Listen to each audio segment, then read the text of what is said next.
Hello everyone, आप देख रहे हैं मेरे YouTube channel R K education class. Friends, आज हम पढ़ेंगे BA program second year fourth semester education skill enhancement course है ये, रिफ्लेक्टिव लर्निंग, चिंतनशील शिक्षा। इसका फर्स्ट चैप्टर पढ़ेंगे आज हम। अधिगम कैसे होता है, संदर्भगत चिंतन, आलोचनात्मक चिंतन, सृजनात्मक चिंतन, विचारात्मक चिंतन। Chapter first, introduction. अधिगम को परिभाषित करना बहुत जटिल है। अधिगम को परिभाषित करना बहुत जटिल, एक डिफिकल्ट प्रोसेस है इसको डिफाइन करना। अमेरिकन हेरिटेज डिक्शनरी के अनुसार अधिगम ज्ञान या कौशल प्राप्त करने की प्रक्रिया या अनुभव है। क्या है अधिगम? ज्ञान या कौशल प्राप्त करने की प्रक्रिया या अनुभव है। नॉलेज को या अपने कौशल को प्राप्त करने का प्रोसेस या अनुभव है। किसी भी तरह का ज्ञान या अनुभव प्राप्त करने के लिए चिंतन अधिगम के लिए एक आवश्यक प्रक्रिया माना जाता है। किसी भी तरह का हम ज्ञान, अपनी नॉलेज प्राप्त करें या हम किसी भी तरह के हम अपना अनुभव प्राप्त करने के लिए चिंतन, हमारी थिंकिंग अधिगम के लिए एक आवश्यक प्रक्रिया माना जाता है। चिंतन एवं अधिगम एक दूसरे से गहरा संबंध है और चिंतन का और अधिगम का एक दूसरे से गहरा रिलेशन है। जब हम चिंतन के शिक्षण की बात करते हैं, जब हम चिंतन के मतलब थिंकिंग के शिक्षण की बात करते हैं, तो हम साधारणतः आलोचनात्मक एवं सृजनात्मक कौशल के शिक्षण की बात करते हैं। इसमें किसी समस्या के समाधान के लिए तर्क, मेटा साइंस, विचारात्मक चिंतन, मूल्यांकन, विश्लेषण एवं व्याख्या भी शामिल है। और इसमें हम समस्या के समाधान या प्रॉब्लम का सलूशन के लिए तर्क, मेटा संज्ञान, विचारात्मक चिंतन, मूल्यांकन, विश्लेषण एवं व्याख्या भी शामिल है। इस अध्याय में हम अधिगम प्रक्रिया में शामिल चिंतन के विभिन्न प्रकार एवं उनके महत्व को समझने का प्रयास करेंगे। अधिगम की अवधारणा। सरल भाषा में हम अधिगम को किसी व्यक्ति के व्यवहार या अर्जित ज्ञान में किसी प्रकार के अनुभव से आए परिवर्तन के रूप में परिभाषित करते हैं। सरल शब्दों में हम अधिगम को किसी व्यक्ति के व्यवहार, जो उसका बिहेवियर या उसको जो अर्जित ज्ञान, जो उसके पास व्यक्ति के पास ज्ञान है, उसमें किसी प्रकार के अनुभव से, जो उसने के पास ज्ञान है, उसके जो व्यवहार में जो उसके चेंजेस हो रहे हैं, वो किसी प्रकार के अनुभव या परिवर्तन के रूप में हम उसे परिभाषित करते हैं। रॉबर्ट गैगने ने अधिगम को मानव स्वभाव या क्षमता में परिवर्तन के रूप में परिभाषित किया है। उन्होंने परिभाषित किया है कि मानव स्वभाव या क्षमता के रूप में उनको परिभाषित किया है अधिगम को, जो एक समय अवधि में बना रहता है, जो कि एक टाइम की अवधि होती है, उसमें वह बना रहता है, और जो केवल विकास की प्रक्रिया का वर्णन नहीं है, जो कि केवल प्रोसेस, जो उसकी विकास हो रहा है, जो उसका डेवलपमेंट हो रहा है, उसकी प्रक्रिया का वर्णन ही नहीं है। एनसाइक्लोपीडिया ऑफ ने अधिगम को ऐसे परिभाषित किया है: व्यक्तिगत अनुभव के परिणाम स्वरूप व्यवहार में आए परिवर्तन को अधिगम कहा जाता है। व्यक्ति के अनुभव के परिणाम स्वरूप जो उसके व्यवहार में जो चेंजेस आते हैं, उसको ही अधिगम कहा जाता है। जब कोई जीव अपने व्यवहार को देख एवं बदल सकता है, जब कोई जीव अपने व्यवहार को देख एवं बदल सकता है, तो इसे सीखना कहा जाता है। जब वह व्यक्ति है या कोई जीव है जो अपने व्यवहार को देखकर उसे बदल सकता है, तो उसको ही क्या कहते हैं? हम लर्निंग कहते हैं, उसको ही हम सीखना कहते हैं। आइए हम इस परिभाषा को अधिक ध्यान से देखें। सर्वप्रथम, सीखना व्यवहार में बदलाव से संबंधित है। सबसे पहले हम कह सकते हैं फर्स्ट ऑफ ऑल के व्यवहार में जो चेंजेस होते हैं, वो ही हमारे सीखने व्यवहार में बदलाव से संबंधित है। इसका अर्थ है कि सीखने के बाद शिक्षार्थी कुछ ऐसा कर सकता है जो वे सीखने से पहले नहीं कर सकता। इसका मतलब, इसका हम मीनिंग निकाल सकते हैं कि व्यक्ति जो कि सीखने के बाद कर सकता है, वो उससे पहले नहीं कर सकता था। दूसरा, व्यवहार में परिवर्तन लंबे समय के लिए और अपेक्षाकृत स्थायी होते हैं। और दूसरा, हम कह सकते हैं कि व्यवहार में जो हमारे बिहेवियर में चेंजेस होते हैं, वो लॉन्ग टाइम के लिए होते हैं और अपेक्षाकृत फिक्स्ड होते हैं। और तीसरा, व्यवहार में परिवर्तन शिक्षार्थी के अनुभव के कारण होते हैं। जो हमारे व्यवहार में, हमारे बिहेवियर में जो चेंजेस होते हैं, वो हमारे परिवर्तन वो हमारे अनुभव के कारण होते हैं। जो भी हम ऑब्जर्व करते हैं, जो हम अनुभव लेते हैं, उसके कारण होते हैं। इन परिभाषाओं से हम सीखने की कुछ विशेषताओं की पहचान कर सकते हैं। सीखना एक सक्रिय प्रक्रिया है। सीखना क्या है, हमारा लर्निंग क्या है, जो कंटिन्यूअस चलने वाली प्रोसेस है, जो कंटिन्यूअस चलती रहती है, वो हमारी सीखना एक सक्रिय प्रक्रिया है। सीखना पूर्व ज्ञान पर आधारित है, और सीखना हमारा पूर्व ज्ञान, जो कि हमने नॉलेज गेन की है, जो हमने अचीव किया है नॉलेज, उस पर ही आधारित है हमारी लर्निंग। इसके लिए शिक्षार्थियों की प्रेरणा और संज्ञानात्मक जुड़ाव की आवश्यकता होती है, और इसके लिए हमें मोटिवेट करना, हमें प्रेरणा लेना और संज्ञानात्मक जुड़ाव की आवश्यकता होती है। सीखना कुछ विशेष संदर्भों से प्रभावित होता है। हमारी लर्निंग कुछ विशेष जो संदर्भ है उनसे इफेक्ट होती है। सीखने के विभिन्न दृष्टिकोण।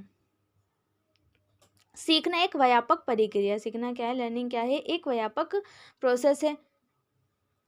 जे कृष्णमूर्ति 1995 ने सीखने को इस प्रकार परिभाषित किया है। सीखना अनुभवों का संचयन है, यह किसी कार्य को करने का कौशल है।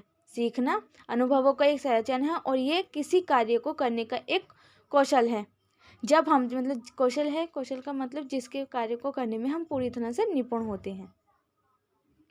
जब हम में से अधिकांश लोग सीखने के बारे में सोचते, जब हम में से अधिकांश पीपल सीखने के बारे में, लर्निंग के बारे में सोचते हैं, थिंकिंग करते हैं लर्निंग के बारे में, तो हम स्कूल में पढ़ना, तो हम क्या सोचते हैं कि स्कूल में पढ़ने से हम सीखते हैं।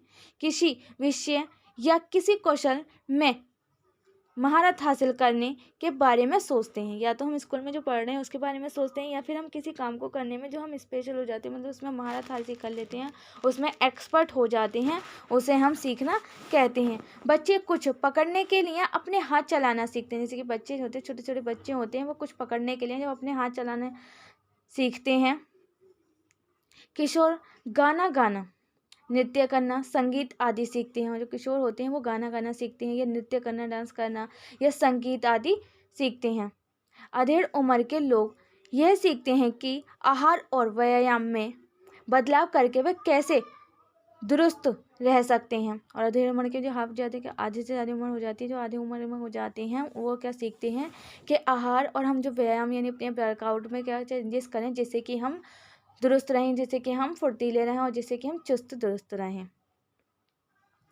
हम प्रासंगिकता के अनुसार कपड़े पहनना, संदर्भ के अनुसार बात करना आदि सब सीखते हैं। और हम प्रासंगिकता के अनुसार कपड़े पहनना कि किस अकॉर्डिंग चल रहा है नेचर, किस अकॉर्डिंग कपड़े पहनने हैं हमें, या हमें किस अकॉर्डिंग बात करनी है, उसके बारे में भी हम सीखते हैं।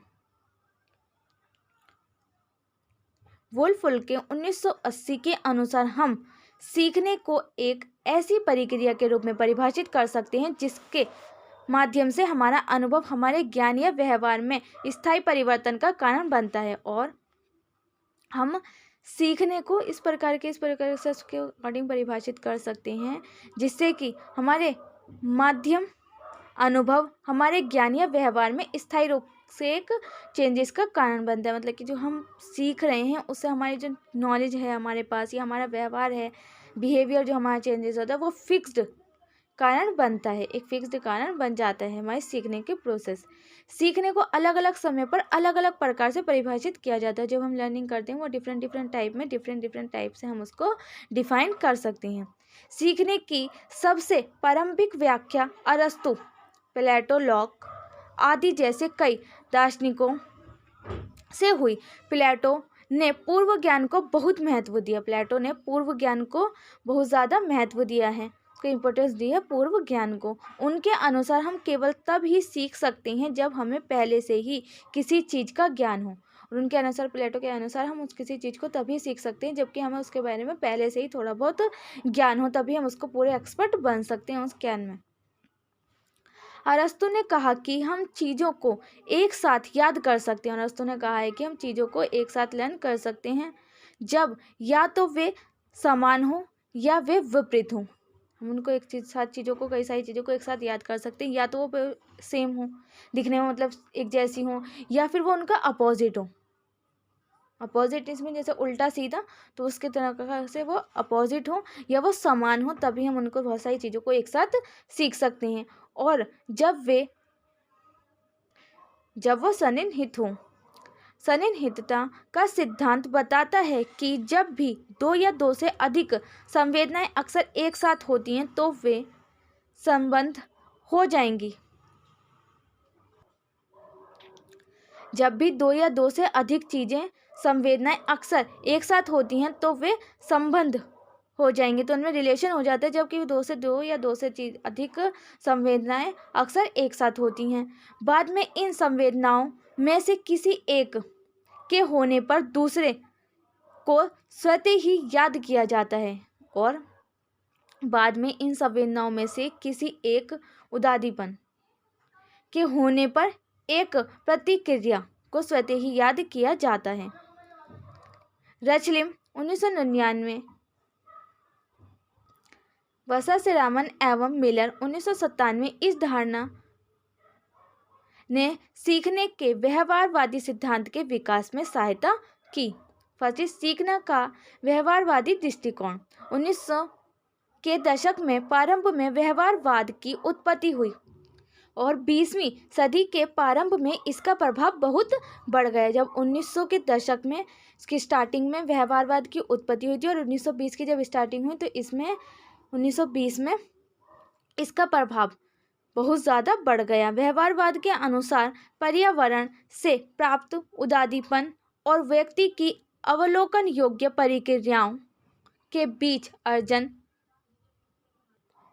शुद्धिकरण एवं संबंधों के कारण सीखना व्यवहार में परिवर्तन है। व्यवहारवाद के अनुसार पर्यावरण में प्राप्त उदादीपन और व्यक्ति के अवलोकन योग्य प्रक्रियाएं, जो रिस्पॉन्स है उसके बीच अर्जन एवं संबंधों के कारण सीखना व्यवहार में परिवर्तन है। जो हमारे व्यवहार उसमें चेंजेस होते हैं वो हमारा सीखना व्यवहार में एक चेंजेस है। इसके दो मुख्य दृष्टिकोण हैं। इसमें पहला रूसी शरीर क्रिया विज्ञानी पावलोव द्वारा विकसित क्लासिकल कंडीशनिंग का सिद्धांत, जिसमें नए उदादीपकों के साथ स्वचालित प्रक्रियाओं के संबंध की व्याख्या की। इसमें पहला रूसी शरीर क्रिया विज्ञानी पावलोव द्वारा विकसित क्लासिकल कंडीशनिंग का सिद्धांत, जिसमें नए उदादीपकों के साथ स्वचालित प्रक्रियाओं के संबंध की व्याख्या की। इस सिद्धांत को कुत्ते पर पावलोव के प्रयोग द्वारा समझाया गया। इस सिद्धांत का क्या कुत्ते पर पावलोव के प्रयोग द्वारा समझाया गया, जिसमें भोजन को उदादीपक के रूप में प्रयोग किया गया था। जिसमें भोजन को खाने को उदादीपक के रूप में प्रयोग किया गया था और इसको पुराने उदादीपक के साथ जोड़ा गया था और इसको पुराने उदादीपक के साथ जोड़ा गया था, उसके साथ इंक्लूड किया गया था। और जो अब एक घंटी थी, जो कि अब एक घंटी थी, जब उन्होंने घंटी बजाना शुरू किया तो कुत्ता लार नहीं टपका रहा था। जब उन्होंने घंटी को बजाना शुरू किया तो कुत्ता जो था वो डॉगी लार नहीं टपका रहा था। जो मुंह से लार टपकती वो टपका नहीं रहा था। यहाँ घंटी की आवाज़ तटस्थ उदादीपक है और यहाँ पर जो घंटी की वॉइस है वो तटस्थ है, यहाँ पर उदादीपक है। फिर उस कुत्ते को खाना खिलाया गया और फिर उसके बाद में कुत्ते को खाना खिलाया गया और जिसकी प्रतिक्रिया कुत्ते का लार टपकना थी। जिसकी प्रतिक्रिया क्या थी? जो कुत्ते की लार टपकना थी। जब उसको खाना खिलाया गया तो कुत्ते की लार टपकने लगी, तो उसकी जो प्रतिक्रिया थी वो क्या थी? लार टपकना थी। यहाँ भोजन जो था वो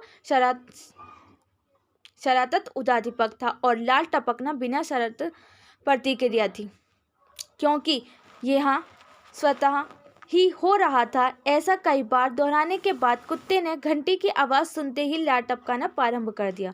और जैसे कि कंटिन्यूस हो रहा था, कई बार जब ये प्रोसेस को दोहराया गया तो उसके बाद कुत्ते ने घंटी की आवाज़ सुनते ही लार टपकाना भी स्टार्ट कर दिया।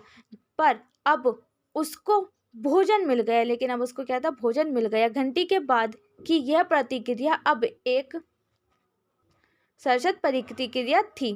बिना शर्त उदादीपक, भोजन और घंटी की आवाज़ के बीच इस संबंध से वांछित प्रतिक्रिया प्राप्त की जा सकती है। और बिना किसी शर्त के उद्दीपक और घंटी की आवाज़ के बीच इस संबंध से वंचित प्रतिक्रिया प्राप्त की जा सकती है। बाद में पिछले तटस्थ घंटी अकेले ही प्रतिक्रिया को प्राप्त कर सकती है और बाद में पिछले तटस्थ घंटी अकेले ही प्रतिक्रिया को प्राप्त कर सकती है। तटस्थ उद्दीपक सशर्त प्रतिक्रिया लाने के लिए अनुकूलित है। अब तटस्थ उद्दीपक एक अनुकूलित उद्दीपक बन गया और अब तटस्थ उद्दीपक एक अनुकूलित उद्दीपक बन गया था। दूसरा सिद्धांत एडवर्ड थॉर्नडाइक और B.F. स्किनर द्वारा विकसित किया गया है। दूसरा सिद्धांत B.F. स्किनर द्वारा विकसित किया गया है। इसे ऑपरेंट कंडीशनिंग कहा गया है और इसको क्या कहा गया है ऑपरेंट कंडीशनिंग कहा गया है। सभी मानव अपने आप स्वतः ही एवं अनजाने में नहीं सीखते हैं। सभी ह्यूमन अपने आप ही एवं अनजाने में नहीं सीखते हैं। उनका व्यवहार उद्दीपकों से प्रभावित नहीं होता है और उनका जो व्यवहार, उनका जो बिहेवियर है ह्यूमंस का, वो उद्दीपकों से प्रभावित नहीं होता, उनसे अफेक्ट नहीं होता है। वे अपने आसपास के वातावरण को सक्रिय रूप से संचालित करती हैं। वो अपने आसपास के जो उनके पास वातावरण है, इन्वायरमेंट है, वो उसको सक्रिय रूप से संचालित करते हैं और कई परिणाम उत्पन्न करते हैं और उससे भी वो कई परिणाम उत्पन्न करते हैं। इन्वायरमेंट में अपने आसपास के जो इन्वायरमेंट है उसे संचालित करते हैं और उससे ही वह कई प्रकार के परिणाम उत्पन्न करते हैं। स्वैच्छिक क्रियाओं को ऑपरेंट कहा जाता है और जो स्वैच्छिक मतलब जो खुद अपनी इच्छा से जो क्रिया की जाती हैं उनको ही ऑपरेंट कहा जाता है। और वे सभी सीखने की प्रक्रियाएं जो ऑपरेंट व्यवहार में शामिल होती हैं उनको ऑपरेंट कंडीशनिंग के नाम से जाना जाता है। और वे सभी सीखने की जो प्रक्रियाएं हैं जो कि ऑपरेंट व्यवहार से होती हैं उनमें शामिल किया जाता है, उनको ही ऑपरेंट कंडीशनिंग के नाम से भी जाना जाता है। उनको ही ऑपरेंट कंडीशनिंग के नाम से जाना जाता है। ऑपरेंट कंडीशनिंग एक ऐसी सीखने की प्रक्रिया है जिसमें परिणामों और पूर्व क्रियाओं द्वारा स्वैच्छिक व्यवहार से मजबूत या कमज़ोर किया जा सकता है। और ऑपरेट जो कंडीशनिंग है वो एक सीखने की प्रक्रिया, एक सीखने की प्रोसेस है जिसमें परिणाम और पूर्व कार्यों, जो परिणाम हैं जो या पूर्व कार्य जो हमने कार्य किए हैं उनके द्वारा स्वैच्छिक व्यवहार, जो हमारा खुद का व्यवहार, हम जो कि अपने आप इंटरेस्ट से अपने दिलचस्पी के अनुसार जो हमारे व्यवहार को मजबूत भी कर सकती हैं और उसको व्यवहार को वे कमज़ोर भी कर सकती हैं। ये सिद्धांत बताते हैं कि कैसे कोई प्रतिक्रिया को दंड या पुनर्बलन की वजह से बढ़ाया या कम करवाया जा सकता है। किसी प्रक्रिया को दंड की वजह से बढ़ाया या कम करवाया जा सकता है। उन्होंने समझाया कि कैसे पुनर्बलन एक व्यवहार को मजबूत करने में मदद करता है, कि किस अकॉर्डिंग से उन्होंने समझाया कि किस अकॉर्डिंग से पुनर्बलन एक व्यवहार को मजबूत करने में किस अकॉर्डिंग हमारी हेल्प करता है और कैसे दंड के द्वारा किसी व्यवहार को कम किया जा सकता है और किस अकॉर्डिंग से दंड देकर उसके व्यवहार को कम किया जा सकता है। उन्होंने किसी व्यवहार पर समय एवं पुनर्बलन की दर का ध्यान रखते हुए निर्धारित पुनर्बलन के प्रभाव का विश्लेषण किया। उन्होंने किसी व्यवहार पर समय एवं पुनर्बलन की दर का ध्यान रखते हुए शेड्यूल रीइंफोर्समेंट के प्रभाव का विश्लेषण किया। अतः संक्षेप में व्यवहारवादी विचार के अनुसार सीखने को इस प्रकार देखा गया। ज्ञान एक निश्चित इकाई है। ज्ञान क्या है? हमारी नॉलेज क्या है? एक निश्चित, एक सर्टेन इकाई है जिसके लिए उद्दीपक बाहर से प्राप्त किया जा सकता है सीखना एक अभिप्राय केवल तथ्यों, कौशलों एवं अवधारणाओं का अर्जन है और सीखना का अभिप्राय है सिर्फ केवल तथ्यों से, कौशलों से एवं अवधारणाओं का अर्जन है। शिक्षण से तात्पर्य इन्हीं तथ्यों, कौशल एवं अवधारणाओं को हस्तांतरित करना है। और शिक्षण से तात्पर्य इन्हीं तथ्यों, कौशल एवं अवधारणाओं को हस्तांतरित करना है। शिक्षार्थी ज्ञान का एक निष्क्रिय प्राप्तकर्ता होता है। शिक्षार्थी जो है वो ज्ञान का एक निष्क्रिय प्राप्तकर्ता होता है, जो उसको ज्ञान को प्राप्त करता है। वे शिक्षकों द्वारा किए गए ज्ञान के सक्रिय स्रोत एवं दिखाई गई दिशा के अनुयायी होते हैं। और वे जो शिक्षकों ने, जो हमारे शिक्षकों के द्वारा जो दिखाया गया ज्ञान है, उसकी सक्रिय स्रोतों एवं दिखाई गई दिशा के अनुयायी होते हैं। शिक्षक एक पर्यवेक्षक या प्रबंधन की भूमिका में होते हैं। और शिक्षक क्या होते हैं? एक प्रबंधक की भूमिका में होते हैं, जो ज्ञान का हस्तांतरण करते हैं, जो कि नॉलेज का हस्तांतरण करते हैं और गलत जवाबों को सही करता है। और जो कि गलत जवाब हैं, जो रॉन्ग क्वेश्चन है, उनके भी आंसर को सही करता है। सीखने के व्यवहारवादी दृष्टिकोण में साथियों की भूमिका का आकलन नहीं किया गया है। और सीखने के व्यवहारवादी दृष्टिकोण में साथी, जो हमारे फ्रेंड्स हैं, उनकी भूमिका का आकलन नहीं किया गया है। नंबर 2 इस सीखने का संज्ञानवादी दृष्टिकोण। ये फ्रेंड्स हम नेक्स्ट वीडियो में करेंगे। वीडियो लेंथ थी ना, इसलिए मैं यहीं स्किप करती हूँ। उम्मीद है फ्रेंड्स आपको वीडियो पसंद आई होगी। वीडियो कैसी लगी कमेंट बॉक्स में बताना ना भूलें। अगर आपको किसी और टॉपिक या किसी और सब्जेक्ट की वीडियो चाहिए तो आप मुझे कमेंट बॉक्स में बता सकते हैं। और वीडियो कैसी लगी भी कमेंट बॉक्स में बताना ना भूलें। और इस वीडियो को अपने फ्रेंड्स के साथ भी शेयर करें, जिससे इस वीडियो का प्रॉफिट उन्हें भी हो। और ऐसी इंटरेस्टेड वीडियो देखने के लिए मेरे चैनल को सब्सक्राइब करना ना भूलें। साथ में बेल आइकन को प्रेस करें, जिससे आने वाली वीडियो की नोटिफिकेशन सबसे पहले आपके पास पहुंचे। Thanks for watching.